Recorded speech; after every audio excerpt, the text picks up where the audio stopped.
बिस्मिल्लाहिर्रहमानिर्रहीम। PMM पाकिस्तान मुहब्बे वतन movement और मुहब्बे वतन चैनल की जानिब से तमाम नाजरीन को अस्सलाम वालेकुम।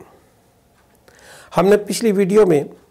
बरसगीर का एक कदीम तारीख़ी पस मंज़र आपके सामने रखा, जिसमें उस कल्चर में जो तबकात हुकूमत किया करते थे और वो अवाम जिसके ऊपर हुकूमत की जाती थी, उसका एक छोटा सा तस्वर पेश किया आपके आगे। जिनके ऊपर हुकूमत की जाती थी, जो मैंने आपको पहले बताया कि भी जो तारीख़ में बताती, जो उसको उनको पेशों के एतबार से तकसीम किया गया, शायद वही उनकी एक तबकाती तकसीम बनती चली गई। फिर आने वाले वक्तों में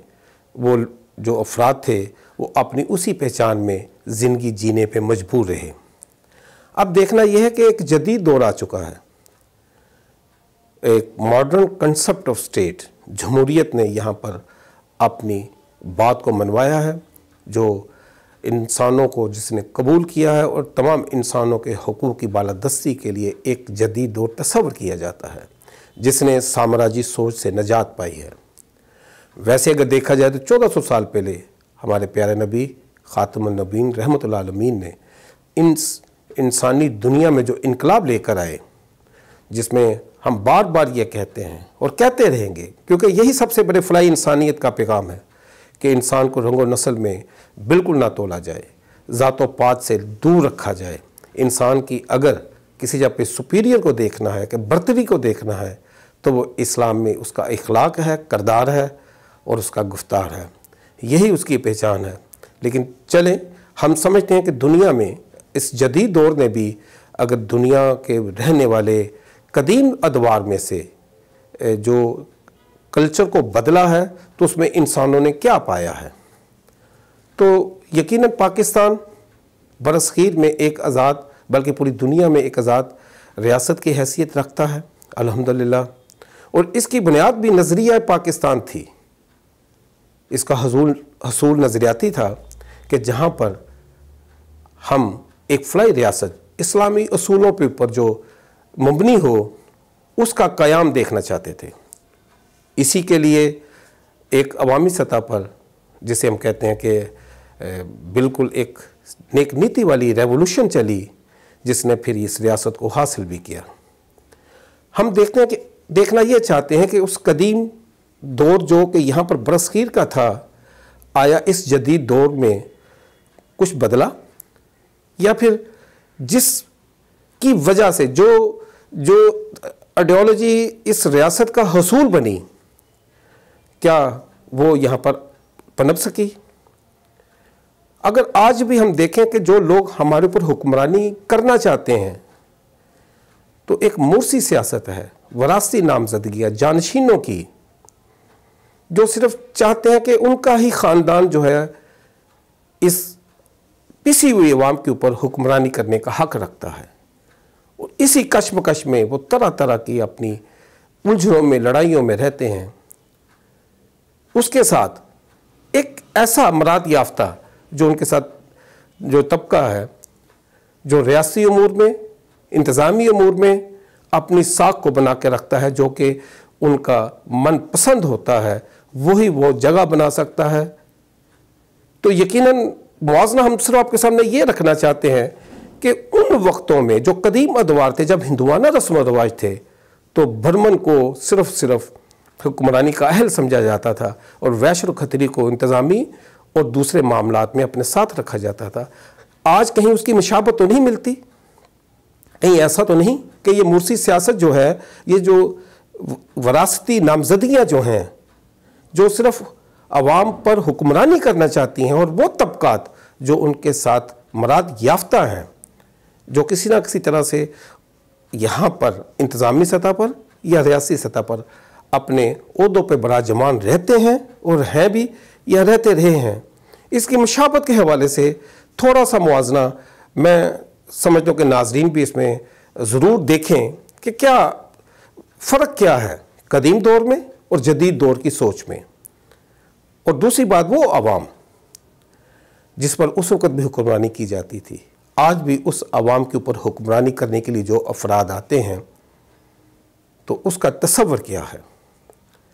क्या उस वक़्त कि वो जो तबकाती गैर इंसानी तकसीम थी आज हमें अपने मुआशरे में नज़र नहीं आती, कि उस वक़्त खुद ही जो उन्होंने उसको तबकाती गैर इंसानी तकसीम की और उनको उजरत भी उतनी दी कि वो अपना पेट भी ना पाल सकते हों और उनकी तजलील करते रहे,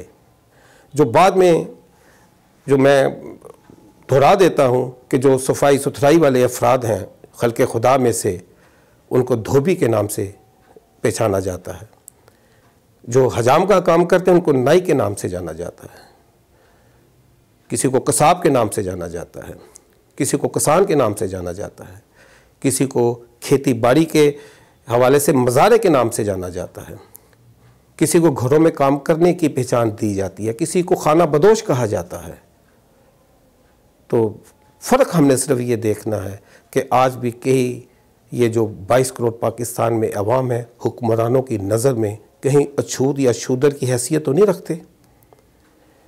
कि आज भी वो इनको हकारत की निगाह से तो नहीं देखते,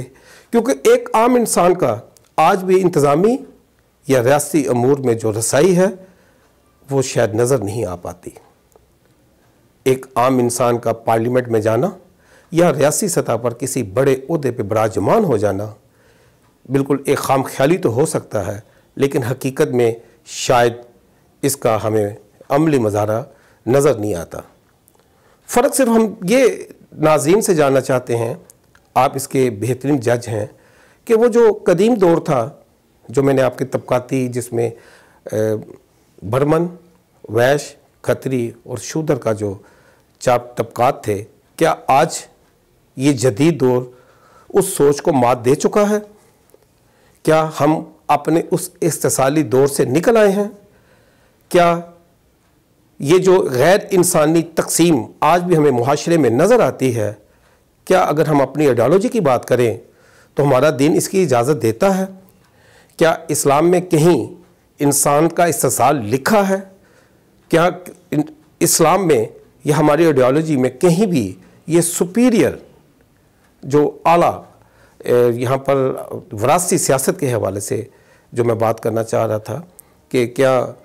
दुनिया की तारीख में देख ले, जो मैंने मॉडर्न कंसेप्ट कहा, और हमारी आइडियोलॉजी में देख लें, ये उसकी नफ़ी है। अगर ये इसकी नफ़ी है, उस जदीद रियासी तस्वर की भी नफ़ी है जिसका हम यहाँ पर जमहूरियत का नाम लेते हैं, और हमारी आइडियोलॉजी की भी नफ़ी है, तो फिर ये मशाबत किससे रखती है?